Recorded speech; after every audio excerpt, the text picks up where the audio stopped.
अस्सलाम वालेकुम दोस्तों, मैं हूं आपका दोस्त फासिफ अली सुल्तानी। तो देखते हैं कि आज सोफिया मेंडसन को कौन सा ख़त आया। तो आज का जो ख़त है वो है न्यू प्लेटोनिज्म। जैसा कि हम पहले डिस्कस कर चुके हैं कि सिनिक्सिज्म, स्टोइक्सिज्म और एपिक्यूरियनिज्म, ये तीनों स्कूल ऑफ थॉट जो हैं सोक्रेटिस के फ़लसफ़े से अखज़ किए गए थे। और इन तीनों स्कूल ऑफ थॉट ने सोक्रात से पहले भी यानी हिराक्लाइटस और डेमोक्रेटिक्स के जो फ़लसफ़ा है उससे भी इस्तेफ़ादा किया था। लेकिन अहद यूनानियत का जो सबसे आखिर में अहम तरीन फ़लसफ़ियाना रुझान जिसे हम कहते हैं कि वो कायम हुआ, वो जो है वो अफलातून के फ़लसफ़े से कायम हुआ। और इस रुझान को, इस फ़लसफ़ियाना रुझान को जो है वो न्यू प्लेटोनिज़म कहते हैं। न्यू प्लेटोनिज़म में या नो अफलातूनी फ़लसफ़े में जो सबसे अहम शख्सियत है, जो सबसे अहम फ़िलासफ़र है, वो प्लोटाइनस है। प्लोटाइनस ने फ़लसफ़े की तालीम जो है वो सिकंदरिया से हासिल की थी, और उसके बाद फिर वो जाके रोम में आबाद हो गया। इसमें अहम बात यह है कि वो सिकंदरिया से आया था, और सिकंदरिया वो शहर है जहाँ यूनानी फ़लसफ़ा और मिस्टिसिज्म ये दोनों जो हैं उसका मरकज़ी मकाम है कि ये दोनों यहाँ पे मिल जाते हैं। इसी तरह आपको याद होगा कि अफलातून ने अपने जो दुनिया इमसाल है, द वर्ल्ड ऑफ आइडियाज़ है, उसके ज़रिए ये दुनिया इमसाल और दुनिया हवास, ये वर्ल्ड ऑफ, इस वर्ल्ड में यानी वर्ल्ड ऑफ परसेप्शन में, वर्ल्ड ऑफ सेंसेस में एक वाज़ह तफरीक कायम की थी। इस तफरीक का ये मतलब था कि दुनिया हवास में हर चीज़ की तरह हर चीज़ के दो पहलू, यानी इंसान भी जो है वो दो जिस्मों का मजमूआ है। इसमें वाज़ह तफरीक ये है कि इंसान का जो एक ज़ाहरी जिस्म है जो कि मिट्टी खाक पर मुश्तमिल है, लेकिन उसका जो दूसरा हिस्सा है, दूसरा जिस्म है, दूसरा अज़ू है, वो उसके अंदर एक गैर फ़ानी रूह मौजूद है।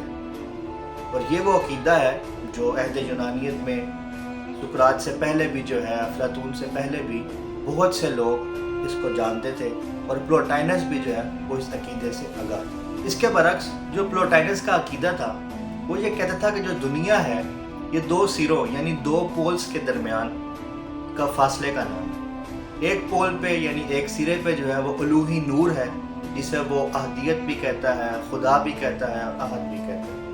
जबकि इसके दूसरे सिरे पे जो है वो जुल्मत है, मुतलक जुल्मत यानी एब्सोल्यूट डार्कनेस है। लेकिन बाद में प्लोटाइनस ये कहता है कि हकीकत में जुल्मत का कोई वजूद नहीं। जुल्मत जो है वो नूर की अदम मौजूदगी, यानी इस जहां में जो कुछ भी है वो खुदा का नूर है और खुदा ही है, इसके बरक्स कुछ भी नहीं। जबकि प्लोटाइनस ये कहता है कि जो हमारी रूह है वो खुदा के नूर से मुनव्वर है, और जबकि जो मादा है, जिस्म है, वो तो जुल्मत है और जुल्मत का कोई वजूद नहीं है। लेकिन जो फितरत की मुख्तलिफ हैयतें हैं, सूरतें हैं, उनमें खुदा के नूर की जो है वो हल्की सी छोटी छोटी झलक पाई जाती है। जिसकी मिसाल वो यूँ देता है कि आप एक खुली फ़िज़ा में, एक बड़ी जगह पे, किसी जंगल में हैं या किसी खुले बड़े मैदान में हैं, आप एक बड़े आग के अलाव का जो है वो तसव्वुर करें, यानी रात का आलम है, शोले भड़क रहे हैं, चिंगारियाँ चारों तरफ जो है वो उड़ रही हैं। तो उस टाइम जो रोशनी होगी वो बहुत ज़्यादा मिकदार में होगी, लेकिन हम जैसे ही वहाँ से थोड़ा थोड़ा सफ़र करते जाएंगे तो वो रोशनी कम होती जाएगी। किसी दूर जाएंगे तो हमें ऐसा लगेगा कि दूर किसी जगह पे एक छोटी सी जो है वो लालटेन जल रही है। लेकिन एक मुकाम ऐसा भी आएगा जब हम उससे फिर आगे चलते जाएंगे तो वो रोशनी की जो हद है वो ख़त्म हो जाएगी, और वहाँ पर बिल्कुल अंधेरा छा जाएगा, कुछ भी नज़र नहीं आएगा, यानी कि अपना साया तक भी जो है वो नज़र नहीं आएगा। लेकिन इसका ये मतलब नहीं है कि वो नूर मौजूद नहीं है। नूर तो मौजूद है, यानी वो रोशनी मौजूद है। हम किसी जगह ऐसा मकाम हम पे आ गया है कि हम तक वो नूर नहीं पहुँच। इसी तरह प्लोटाइनस कहता है कि हर चीज़ में खुदा के या अलूही भेद मौजूद है, जिसे हम सूरजमुखी के फूल में देख सकते हैं, हम उस तितली में देख सकते हैं जो किसी शाख पर अपने पर फैलाए बैठी है, हम उस सुनहरी मछली के तैरने में देखते हैं कि जो अपने एक बर्तन में, मखसूस बर्तन में पानी के बहाव में तैर रही है। लेकिन इससे भी ज़्यादा अहम ये है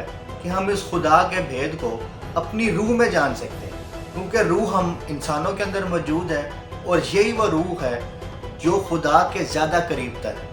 तो ये जो राज अगर हम पा सकते हैं, हम अपनी रूह को समझ के पा सकते हैं, क्योंकि ये रूह जो है वो खुदा के ज़्यादा करीब है। फिर बाद में ये कहता है कि सच्ची बात तो ये भी है कि इंसानी ज़िंदगी में चंद मकामात पे या चंद ऐसे मौके हमें मुयस्सर आते हैं जहाँ हम ये भी तजर्बा करते हैं कि हम खुद यानी इंसान, हम खुद जो हैं वो खुदा के भेद हैं। तो दोस्तों आखिर में मैं ये कहना चाहूँगा,